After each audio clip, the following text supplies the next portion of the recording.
Welcome to another special presentation of SCAD Beauty and Business presented by Guests and Gusto.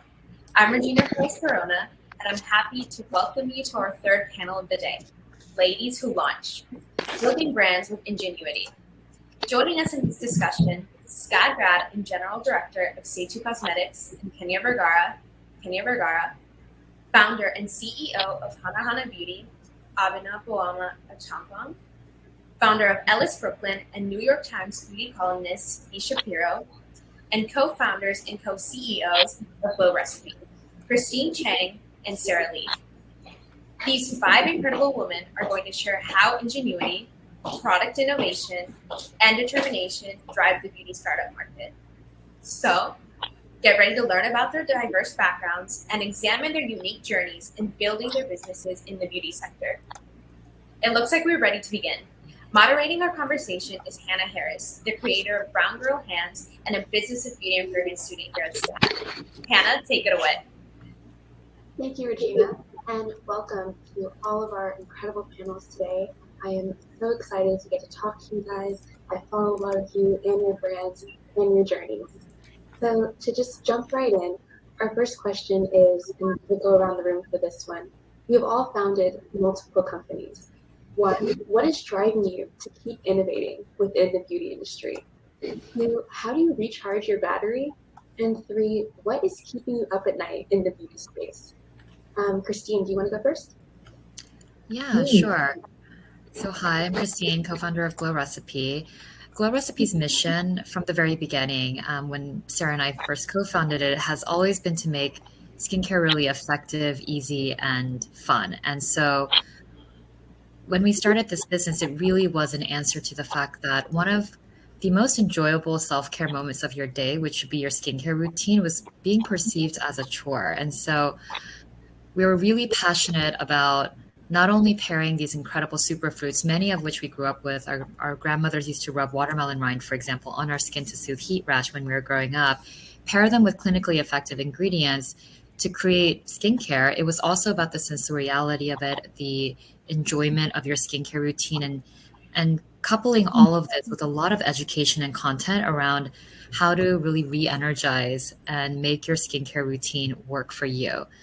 And so because we have this overarching mission to really empower our community and our customers to bring out their glow in their own way, this really drives us on a day-to-day basis. And community is so important to us. It really is the driving force behind how we pivoted even from originally being a K-beauty curation site on glowrecipe.com and then eventually founding our own Glow Recipe skincare in-house brand, which is what you see at Sephora today. And our community, our customers continue to be that beating heart of it. Sarah and I are very much in the DMs. We see all of our social comments. We're very often in our customer mail inbox just to get a pulse for what they're saying and how they're responding to what we're doing, because it is very much a dialogue. And in line with how we started the business, my self-care routine and how I recharge my battery is very much linked to my nighttime routine as well, which is anchored in skincare. I think we both grew up with our mothers and grandmothers finding that little moment, that pampering moment at the end of the day when they were patting on their skincare and mixing and matching different formulations, and having that experience was very much a restful and rejuvenating experience. And so we carry that inspiration with us today. Yeah, that's great. I think a lot of us in the beauty industry get our original rituals and our idea of beauty from our mothers and those who pass them down to us. What about you, Abena? I think for us, it's about our mission. So we look at sustainability from the aspect of one, the producers we can source from, all the way to people that are sustaining our brand. And at the end of the day, for us, it's Black women, right? Like Black women are 9 times as much paying more money in the beauty space. So they're sustaining this whole space. Also, the indigenous or Black women that are creating the raw ingredients that are sustaining our brands, especially as clean brands. So I feel like that's the inspiration and motivation to definitely continue and to grow within the brand in that way. And I think it just continues to sprout as how I look at self-care is this learning what it means to be a founder CEO is about actually finding daily moments of self-care, instead of making it be like the biggest thing in the world, but like activating that within my daily routine. But I think at the end of the day too, what will also keep me up is like, what does it look like to really run this true sustainable company when, one, you live in a capitalist society, two, you're a person of color building a brand? Like, what are all the actual things you need to do to actually grow a sustainable brand when sustainability itself is quite expensive, you know, like to actually do this. So it's always at that of like, how do we grow and scale intentionally while meeting the same missions that we're based on, from how we source, but also the types of products that we're creating, from results-driven, effective types of products, from body and for face in that same way. Yeah, that's great. I love that. I think a lot of the same inspiration comes from when I created Brown Girl Pants as well. Yeah. What about you, B? Hi, guys. So I've been writing for the New York Times for, I think this is my 15th year, and then I founded Ellis Brooklyn about 6 years ago. So, I mean, I'm an innovation junkie. I feel like that's one of the nice parts about writing for the New York Times. You can try so many things. Like, I remember when Christine and Sarah started their e-com shop. I remember when they launched their brand. I remember when they launched Sweet Chef. I mean, it's just so fun for me to keep track of brands and see what they're doing. That to me is the exciting part about beauty. And sure, you know, there's the part that there's like tradition and culture and all that integrated, I think is important as well. But the innovation always really drove me. And the reason why I started Ellis Brooklyn is I just thought the fragrance world, as much as I loved it, I still love it today, needed that change. You know, it's an industry that is very different, I would say, from makeup or skincare, in the sense that it is almost always talking about the past or some imaginary circumstance, and it wasn't really grounded, I would say, like in the daily lives of women or frankly anyone who wears scent. So I wanted to change the way we looked at scent. Like, instead of constantly saying, oh, you should wear this scent to go out on a date, or you should wear this scent to attract others. I feel like one of the things that was really key to me about wearing scent was wearing it for yourself. And that included, you know, everything from the formulation, like, is it a clean formulation? Is it a sustainable formulation? How are we packaging it? Like, all those thoughtful things, I think, were sometimes lost in fragrance, because I think historically fragrance tended to be a brand extension of fashion lines, you know, and that wasn't really their specialty, to sit there and really think about what's going on and you know, so XYZ perfume. They were really thinking about it more like, oh, this is my brand extension to like cash out more, right? So that was sort of like the history of fragrance. And so for me, it's always been, you know, keep pushing that envelope forward, but also keep the joy of beauty, because I think that sometimes that we get too caught up and just like, okay, we need to do this, we need to do that. You know, you sort of have to like zoom back out and be like very macro about it. So for me, I mean, I think inspiration has been challenging this past couple of years, because I tend to be inspired by travel. And I haven't traveled that much these past 2 years. So I was like, oh my God, what do I do? So I actually came back to my childhood. I spent my childhood like outdoors a lot. I grew up in the Seattle area. I hiked a lot. I was very much that person always in the woods, which you can't really tell now, but I love that stuff. So I've been like hiking all the time lately. I started snowboarding again after not snowboarding for 8 years. And so I think just being outdoors and getting away from you know, just being attached to your computer all the time and just removing yourself physically into a new setting has been really wonderful for me. I love that. I think a lot of us have kind of tried to reconnect to a lot of those things this past year as well. And I feel like the joy of beauty is why we all entered this industry. Yes. So it's a good reminder. Yeah, it's fun, you know, like it's a fun industry and it's super positive. I started my career covering fashion, and there's nothing wrong with fashion. Fashion's great, but it's not the same. Beauty is just so inclusive and so exciting and so fun. What about you, Tanya? Thank you, Hannah. Hi, everyone. I'm really excited to be here. For me, it's very important, and it's a sense of a big responsibility, because our products become an income for people that use a brand. So I, besides everything about the product, that's my main responsibility, idea, what I have to be always concentrated on, because the product that we launch, the lines that we have, become an income for many people in different countries. So we cannot miss that, and we have to be very careful of what we do, what we say, what we produce, what we give them, because at the end of the day, it's what brings food to the table. So for me, that's what drives me. That's what keeps me up at night. That's what keeps my heart beating. That's my main focus all the time. So it evolves. All the brand evolves around that. I'm sorry about my English. I have to get comfortable again, but mainly that's our main responsibility as a brand, and what we also have to be always very aware of in everything that we do. I love that. And Sarah, what about you? It's very similar to what Christine said. I think, we really both prioritize our community, and they help drive our innovations and all the dialogues and conversations. I'll keep this part really short. And I think, just to add, because I don't know if we answered what keeps us at night, and we talk about this every single night. Christine and I, we actually spend more time on our phones talking to each other than maybe our family members. That's what happens when you're co-founders. But we talk about how we can keep our team members' energy levels, make sure everyone is motivated and happy, especially when we're all working remotely. It's a very unique time for all of us, especially when you have new team members onboarding remotely. It's just, it's easy to feel disconnected. So we want to always make sure that those team members never feel like they're left out. We really, try and focus on making sure that we have an inclusive environment, and we try to do a lot of, things outdoors with our team members to keep it safe, socially distanced, but still, something that we can do as a team.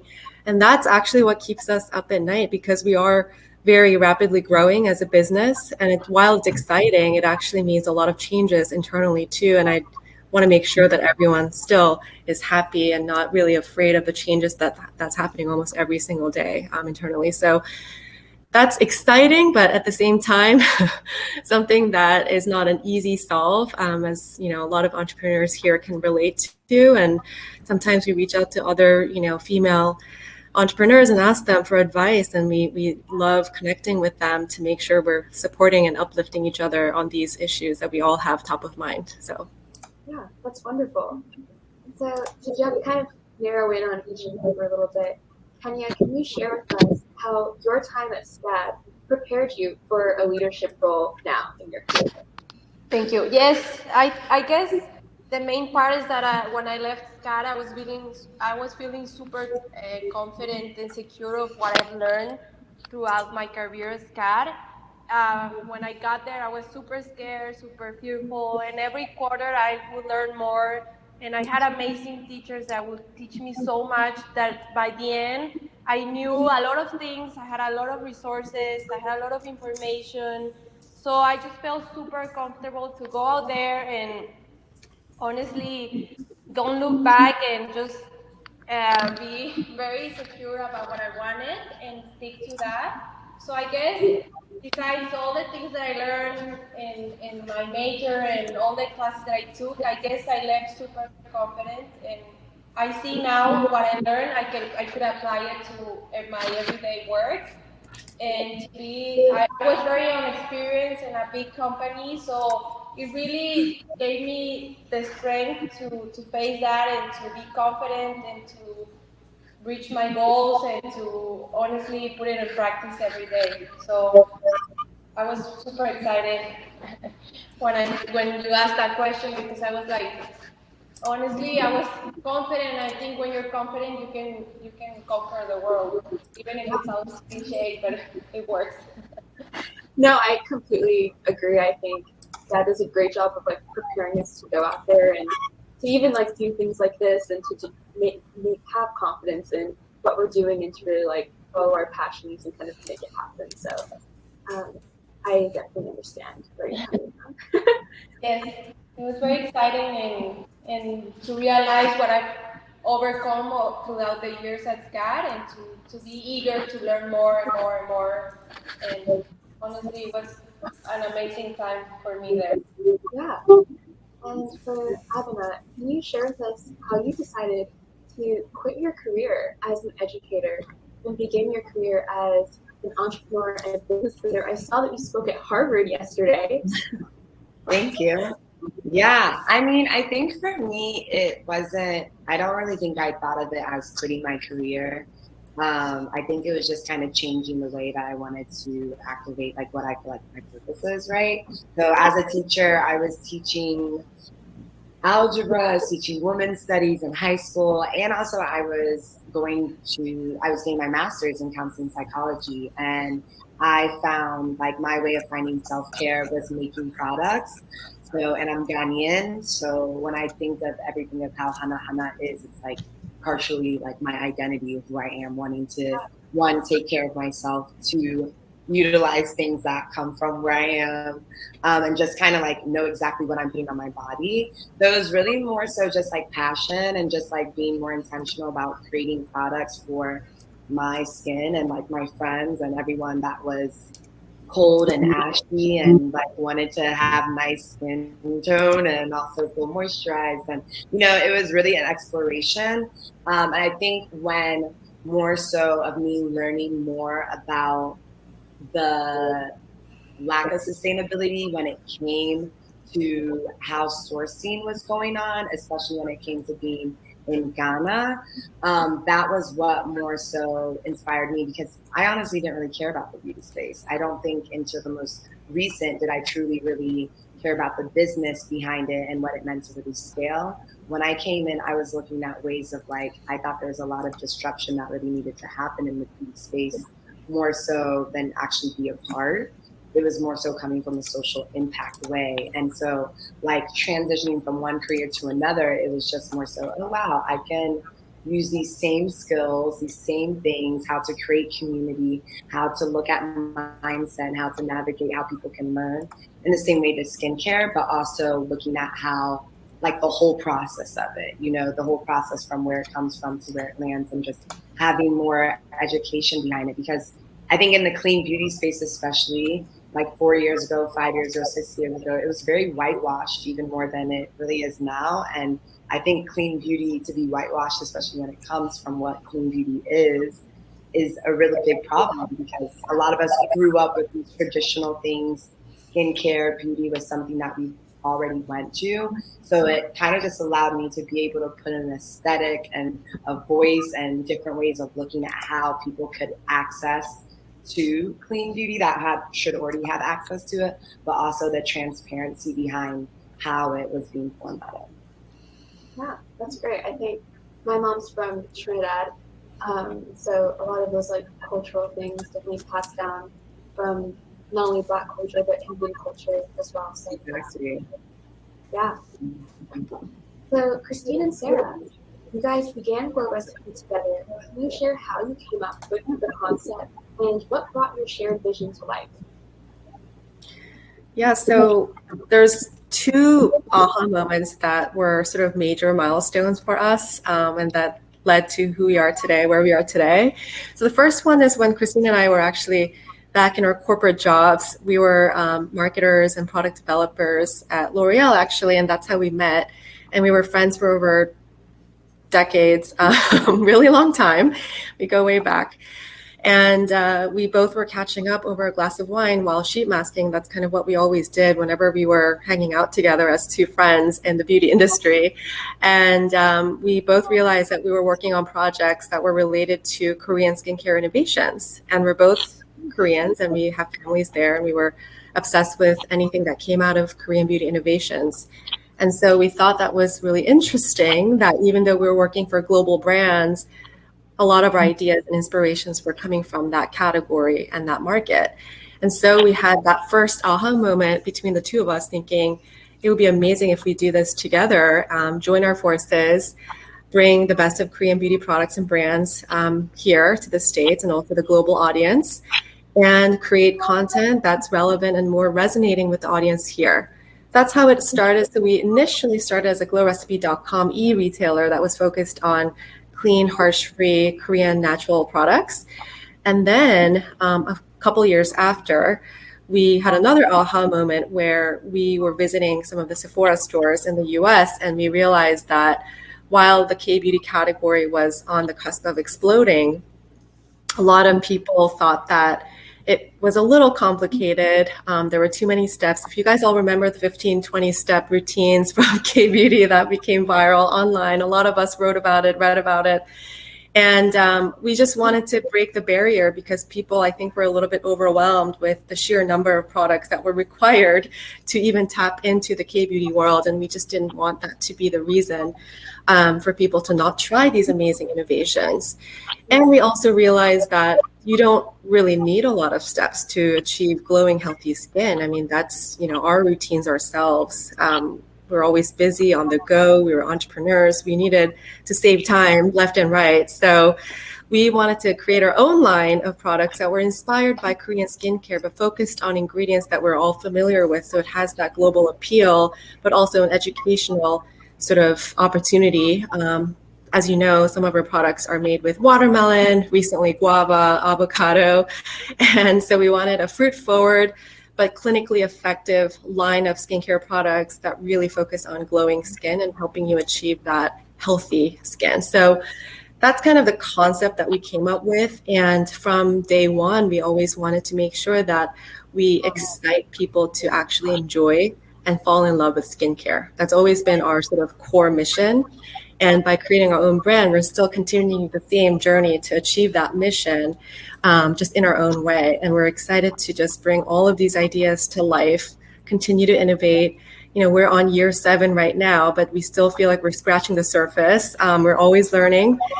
And we also want to make sure that the core values that we're super passionate about come to life in an organic, authentic way. So we believe as a brand, as 2 female Asian founders, diversity and inclusion are such important topics for us personally, but also as a brand.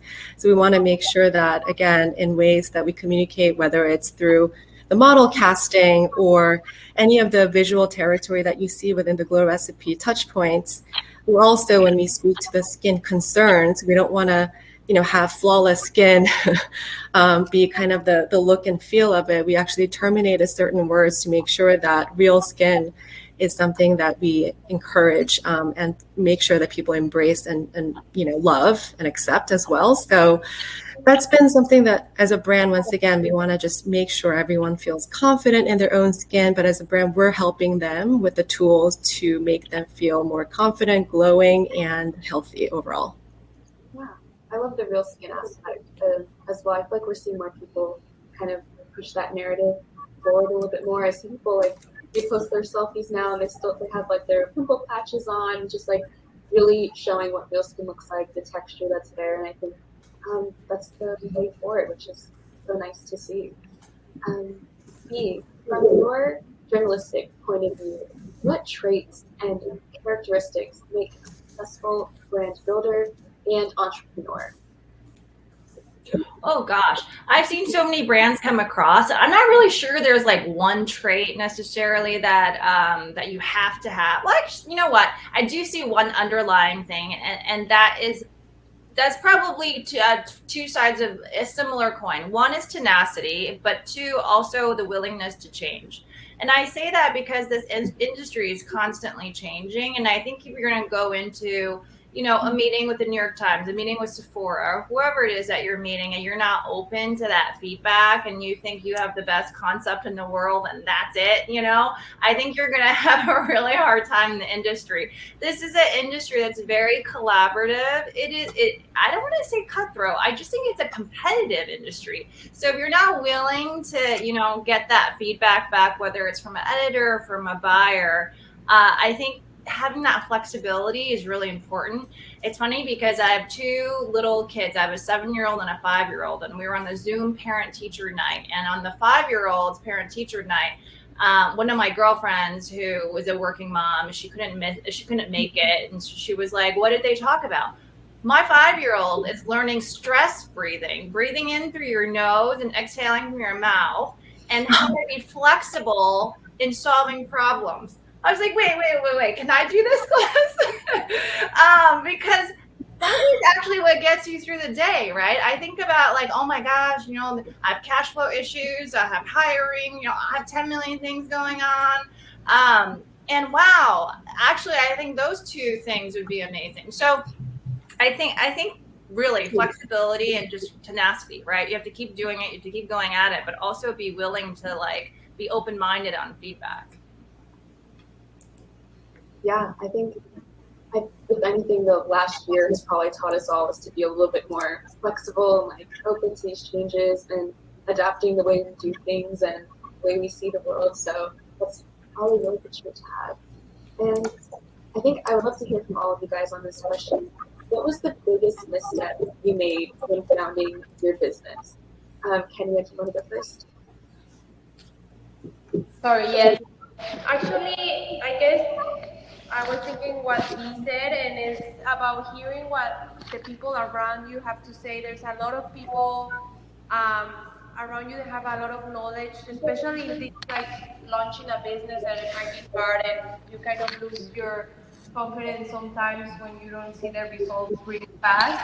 So being open to hear what people that know have to say or can advise you is very important, because for me, sometimes I feel like I have the idea and it's my idea and I want to share it, and I'm very like, it's a perfect idea. And sometimes hearing what people around you have to say, your team or even sometimes your family. I work with my family, so the communication with them for me has been a learning process to hear what they have to say, and I think it has made my brand much better with hearing people's opinions, and that it's a teamwork, and understanding that part for me has been a learning process, and sometimes I rush to decisions and then have to take a step back and realize that I have to hear maybe or research more or understand the decision that I'm taking, because I have to learn that maybe it goes bad and I have to be responsible for that decision. So thinking about it a little bit more has been a lot in this process since I started. I think that's one of my favorite things to do is to bounce ideas off other people and talk to other people and hear their stories and see what feedback they have. And I think at the end project becomes like so much better than you could have ever imagined, which is always really good to create. Yes. What about you, Sarah? Oh, do you want to respond, Christine? Yeah, happy to. So, I think one of the biggest, I wouldn't call it a misstep, but one of the biggest challenges there were when we were throughout our business journey was when we actually formulated our first product. So the Watermelon Glow Sleeping Mask. And obviously, because this was our first foray into our own products, we wanted to do it right. And our inspiration was our many, many trips back to Korea where we'd get these K-beauty facials and they would really give you both hydration and exfoliation all in one treatment, and you would walk out glowing. And if you think back, actually at the time, there weren't a lot of masks or overnight treatments that really spoke to both hydration and exfoliation. It is a more recent trend because masks typically either fell in the category of pore refining or maybe a clay mask that really helped to decongest, or it was a mask that hydrated. And so with our labs, it took many, many, many iterations because combining hydration and exfoliation was just something that wasn't typically done. And so we actually did over 1,000 different formulations. Sarah and I have been in product development and marketing for a very long time, even at L'Oreal, and 1,000 formulations is very out of the norm. But we went through this process to get the perfect texture, the right efficacy, but it was a very long, long journey to get there. And what we learned from this process was that, yes, it was challenging. Our labs at one point, I'm sure they wanted to quit us.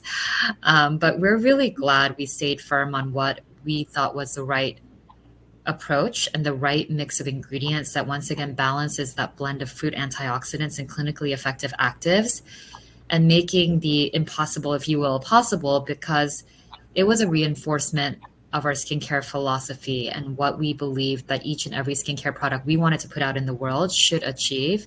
And the response to that mask, we still remember at the time, when you launch something, you're just never sure. There's no guarantee that it's going to do well. But to see it have, several thousand people on the wait list and have it sell out multiple times, like that type of thing is so humbling and gratifying. And once again, helped us understand that we never should compromise because our community expects a certain level of products for us, and we need to deliver. And so for us, that was an incredible experience that I think really shaped overall how we innovate and create products. And even now, it's something that we adhere to as a standard. Additionally, even trying to get the mask into sustainable packaging, which was 20% recycled glass, but 100% recyclable curbside through a custom mold because we wanted to provide a sensorial experience to our customers, once again, took a really long time. But we didn't want to compromise on the sustainability aspect either. So I think all in all, coming out from this, understanding that as long as we lead with our values and our mission and what we're trying to achieve, the rest will fall in place. It might be challenging to get there, but in the end, it's very much worth it. Yeah, I think I love that. That's a good takeaway. As long as we lead with our values, then it will all fall into place. What about you, Abena? Biggest misstep, or when you founded your business? Yeah. Could be maybe like lessons that I've learned. B and Kenya both kind of hit on it around collaboration and team. I always say like entrepreneurship is like this balancing level of like collaboration and loneliness, low key, because like you kind of have to make all these decisions, but yet you have to manage and learn how to like be very communicative and like manage a team, learn how to like utilize your team and collaborate with others all around, from vendors to, you know, if you're doing retail or just building fully like your whole infrastructure. So I think for me, I just learned how to really step into that role of like being a direct communicator, saying exactly what I want to see and how I want it to like grow, or, you know, asking those questions when you're not in the space and just being able to speak up. I think sometimes you just have imposter syndrome when all this stuff is happening. So you're like, you know, kind of in the back, but you really have to step up and learn how to manage and collaborate, but also step into like your own decision making and being able to feel, you know, very much secure in what decisions you're making, like Christine and Sarah talked about, like, you know, when you're wanting that formula, when you know exactly what you want, and they might be like, no, this is it. You're like, ooh, just tweak it back, or please send it back, or do this. And I think it's been a learning process from when, you know, I was making in my kitchen to working with a beauty chemist to like having a whole team and just being able to learn how to navigate that and be direct, for sure. Yeah, I love that. And B, what about you? Oh gosh, you know, I totally agree with all that's been said about, you know, you just stick to your, I almost like to say like, we have a huge extensive no list, all these things we don't use. We have to have certain requirements in packaging. I actually try not to look over the fence, as I like to say, because it's so much more cost effective to formulate this way. It's so much easier to source, you know, glass from all over the place. So I try to just like stay in my limits of what our brand values are, and I try not to look over, because otherwise it's hard, you know, it's a hard road if you're going to be a clean brand or source sustainably for packaging or for ingredients. But for me, my biggest mistake, which might be a funny one, especially to Christine and Sarah, I don't think I've ever said this on a Zoom before. So, you know, I was like, yay, I write for the New York Times. I know all about the beauty industry. I started Ellis Brooklyn. I asked for all these favors. And what I did not understand, I would say the good first 2 years of Ellis Brooklyn, was that editorial press is very different from marketing. And I know that sounds extremely naive, but I didn't understand it. So I thought if we got tons of press for, you know, my launches or anytime I launched at whatever new retailer or a new product, I thought that was enough. I thought that, wow, you know, I got validation from press people. And this is years ago when press mattered more than influencers, right? So I thought, wow, look at all my clips. Look at everybody, you know, we even won some awards. I was like, wow, I'm done. You know, and it took me like I would say I finally learned how to truly tie in 360 marketing in the last 2 years. So I think that what that has taught me is like, wow, first of all, stay humble. I cannot believe I went into it like that. And then two, is that you can always keep learning, and especially in marketing when there's so many different levers constantly being. I mean, how many different social media platforms are there now that we're constantly looking at or assessing if we have bandwidth to do, yada yada. Yeah, I didn't know what marketing was when I first watched Ellis Brooklyn. I didn't get it. Yeah, thank you for sharing that with us. And for our last question for all of you before we open up Q&A, here at the beauty program at SCAD, our final capstone project being a senior is to launch your own brand or to concept your own brand. So what would be your biggest piece of advice for someone looking to start their own brand?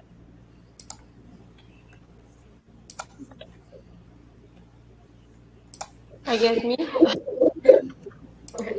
So I guess what they said before, values and mission, it's for me the core of everything that you do. Is your guide, is your everything to go or build a brand and to kind of lead you along the way throughout all the problems, throughout the challenges. You cannot miss that. I guess values every day in life and in the business for me is the most important thing. And also not forgetting either the people that work with you or the consumer, always keeping them in your mind and thinking of them every time you make anything in your business, because at the end of the day, it's what or make them successful or your business or anything you do. So for me, I guess those three things are important. The things that you cannot miss when you're building a business or when you already built it and you keep going is what will keep you going. Yeah.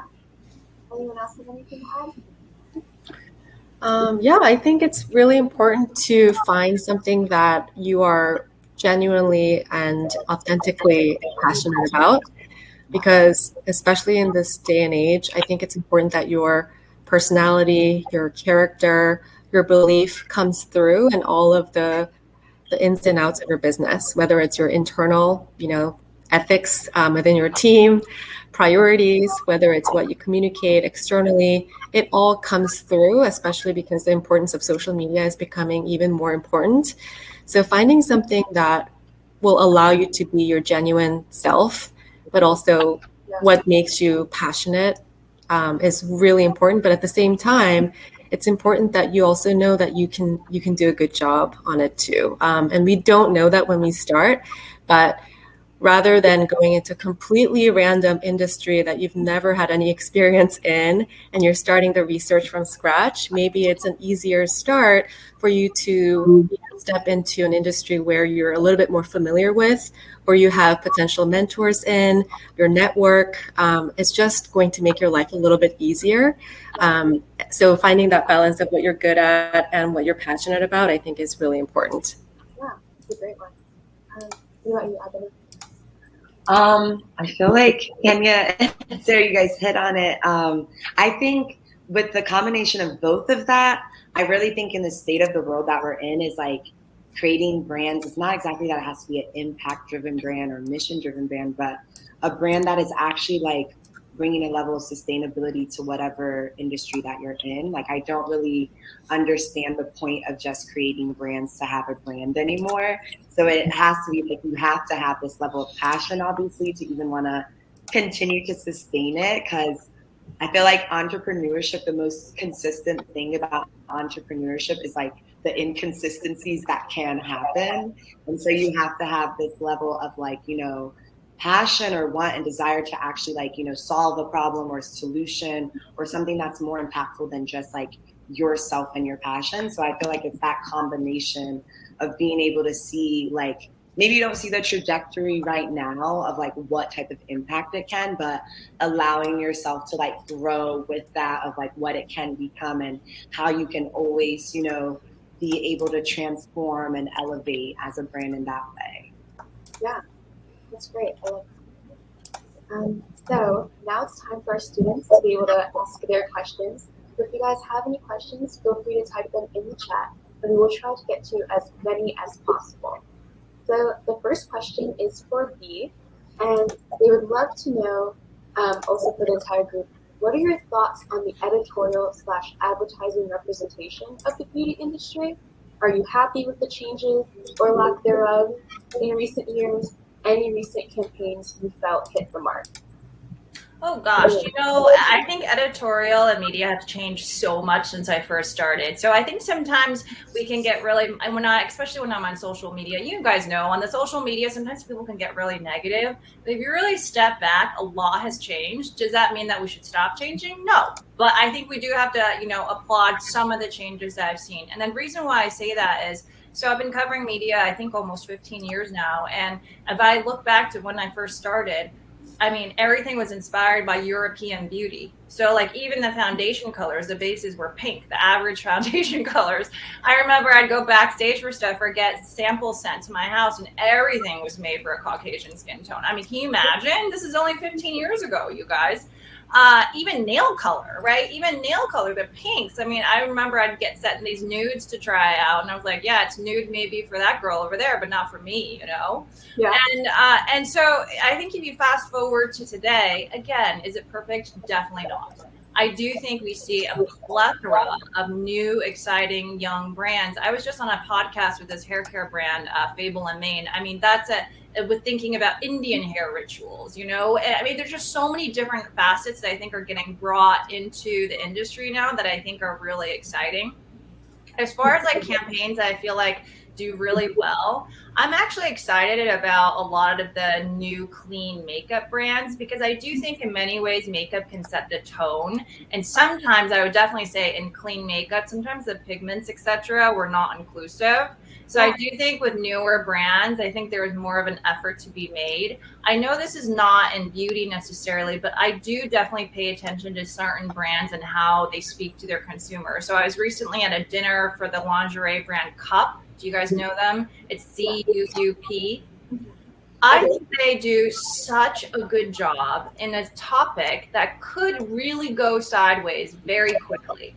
We're talking about lingerie. We're talking about boobs. We're talking about butts. And I was at this dinner, and I also did a photo shoot with them during the pandemic. I'm 40 years old. I've had children. They made me feel so good about myself. I was like, I love you guys, And then you're sitting there at dinner, and there's models of all different varieties, and you knew it was authentic, right? You knew it came from a place that really was not checking all the boxes, and it really was saying something. And so I do look at other brands and I think about, okay, how can I, I think Sarah touched on this earlier. How can I choose models that are representative and inspiring from so many different ways? How can I choose, a different way to shoot it? And I was looking at your social media, Hannah, last night, and I was like, yeah, even hands, right? Like different skin tones of hands and just things like that I think maybe were not thought of or even talked about at all back in the day. Yeah. I think in that feeling you described of like being in that room with so many women, I feel like that's what beauty is. It makes you feel good. You want to feel like that with the stuff you put on the face, with the clothes that you wear, and that's why we love all of these things. Our next question is for Christine and Sarah. So how did you all navigate becoming business partners and establishing a professional relationship? Were you worried that your professional partnership would negatively impact your friendship? Any advice for getting into business with friends or family? Christine, do you want to take it? Yeah, sure. And Sarah can chime in as well. So it's really funny. We've had a really long relationship. I met Sarah as my first day at an intern at L'Oreal in Korea. And I think you were one of my mentors too in that program. And we've just, over the years, our lives have really run in parallel where, I was a bridesmaid at Sarah's wedding. She threw my baby shower. My daughter was her flower girl. Like, we are very intertwined, our lives. And in the beginning, I think the fact that we built this on a foundation of trust and common values really, really helped.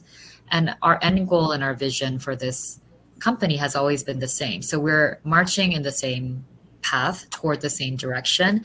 Maybe the way we march sometimes are different because we're two very different people, but then that also offers complementary strengths to bring to the table. And so it really is about that trust, that communication.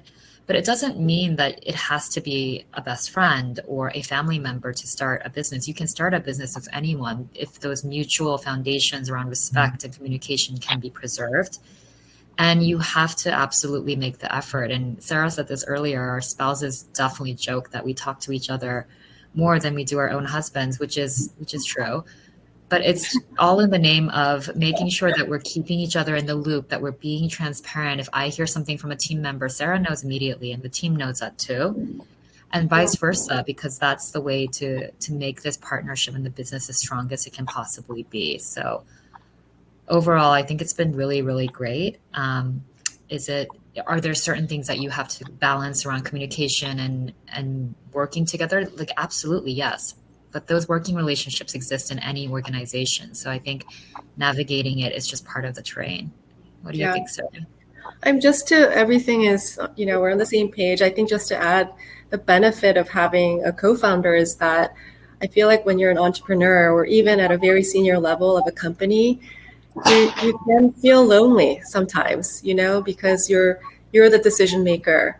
And the team has to kind of look to you to make decisions. It can be good and bad. You can make mistakes, but then it's always kind of on you. And it's just a natural course of leading a business. So having a co-founder, especially as an entrepreneur, it just creates that amazing support system. And it's indescribable how powerful that can be, because you kind of really rely on each other to kind of protect each other from what's going on outside of your business, but also you could talk about anything that people outside of this would even understand. You know what I mean? So I think that's been probably the most valuable aspect of having a co-founder that you trust and, share the same vision and values with. Yeah, that's great. And our last question is for Abena, and it says, what is next for you? Well, I mean, for me, when I think of Hanahana, or I guess for Hanahana, when I think of what's next, I would love to continue to scale and elevate the brand and what it looks like to be, a skincare brand that intentionally curates for body and face, results driven effectively, and being able to look at sustainability from the aspect of, producers all the way to our consumers. So it's for us to be able to continue to launch more products and be able to speak to what our community wants. I think for me, it looks like, how does it mean to grow as a CEO of a brand and continue to explore the different things that I love to do when it comes not just within beauty space, but just what it means to activate spaces of learning and curating spaces in that way. Those are my main focuses. Yeah, thank you so much. And thank you to everyone for being here. You guys were great. I feel like we were able to learn so much from all of you. And thank you to the audience for all of you being here with us. Please join us for our next conversation, Men in Beauty, Transcending the Gender Binary, up at 4 p.m. See you in a few minutes. Have a great day. Bye, everyone.